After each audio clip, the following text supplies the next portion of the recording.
Hello and welcome to Ruminate. This is our daily video Bible study where we are trying to encourage you in your faith and challenge you to faithfully follow God no matter the cost. Today we're going to ruminate on Deuteronomy chapter 31 and verse 6. Again, we're going to read it through a few different times together and then talk a little bit about it. So let's read together. Deuteronomy chapter 31 and verse 6 in the New International Version says, "Be strong and courageous. Do not be afraid or terrified because of them, for the Lord your God goes with you. He will never leave you nor forsake you." Again, be strong and courageous. Do not be afraid or terrified because of them, for the Lord your God goes with you. He will never leave you nor forsake you. So just a bit of backstory to this passage here in Deuteronomy.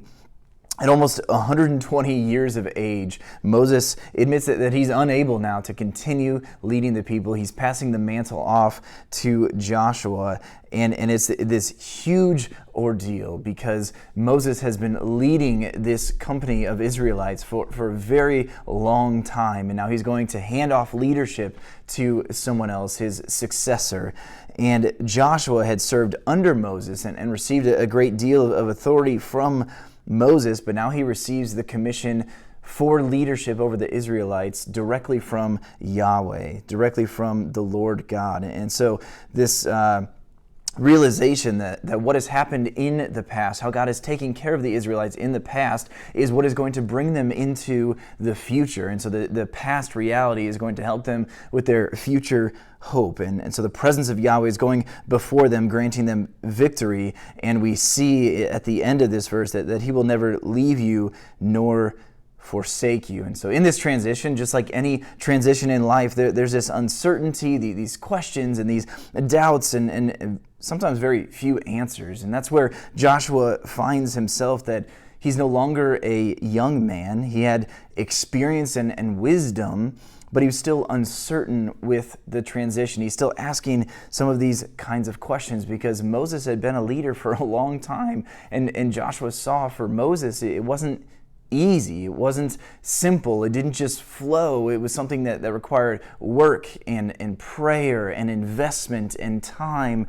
And so Joshua begins to ask some of these questions. How would people respond to him as a different type of leader with a different personality and a different focus in leadership than Moses had? He had a different type of leader. Would they rebel against him as they had rebelled against Moses at different times? Would they respect his leadership? You know, maybe Joshua was even asking questions of, is he even qualified to go after this type of thing? Is he even qualified to serve in this way?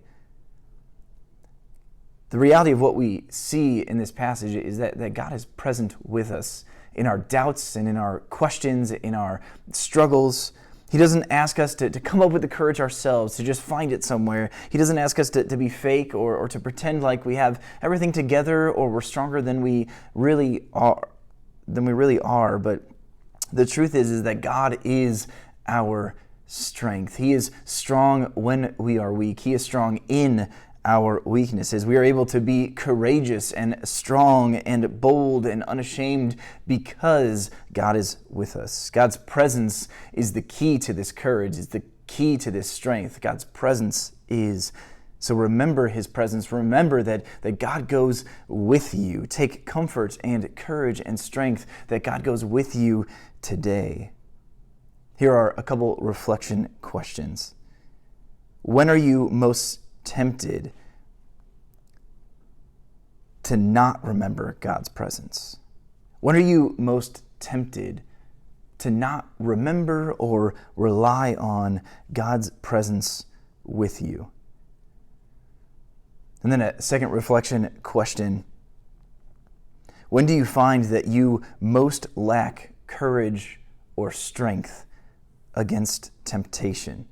When do you find that you most lack courage or strength against temptation? And how can you invite God's presence into those moments, praying that he would give you the courage and the strength to withstand temptation, to stand firm in your faith, and to stay strong and faithful in the Lord?